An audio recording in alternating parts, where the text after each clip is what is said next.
Hello guys, मैं एक निर्गुण गीत सुना रही हूँ। देखिए, आप लोगों को पसंद आएगा तो लाइक करिएगा, कमेंट करिएगा। गवना करा के स्वामी जोगी भइल हो, कैसे सपरी हमार।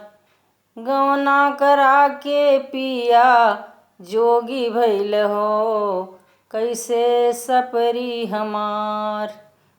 तोहरे तये धन माई बाबू हो, भले सपरी तोहार। तोहरे तये धन माई बाबू हो, भले सपरी तोहार। बनले कए प्रभु माई बाबू हो, बिगड़े कोई ना सहाय। बनले कए प्रभु माई बाबू हो, बिगड़े कोई न सहाय। गवना करा के पिया जोगी भइल हो, कैसे सपरी हमार। गवना करा के पिया जोगी भइल हो, कैसे सपरी हमार।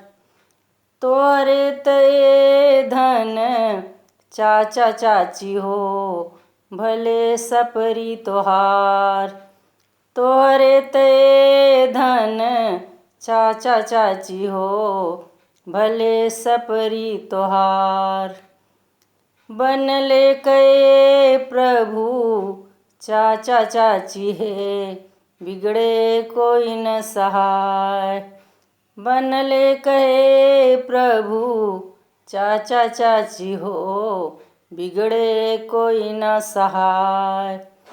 गवना करा के पिया जोगी भइल हो, कैसे सपरी हमार। गवना करा के पिया जोगी भइल हो, कैसे सपरी हमार।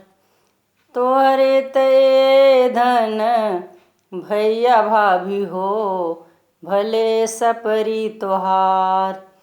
तोहरे तये धन भैया भाभी हो, भले सपरी तोहार।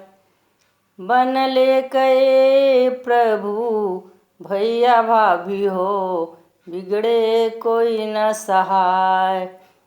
बनले कए प्रभु भैया भाभी हो, बिगड़े कोई न सहाय। गवना करा के पिया जोगी भइल हो, कैसे सपरी हमार। गवना करा के पिया जोगी भइल हो, कैसे सपरी हमार।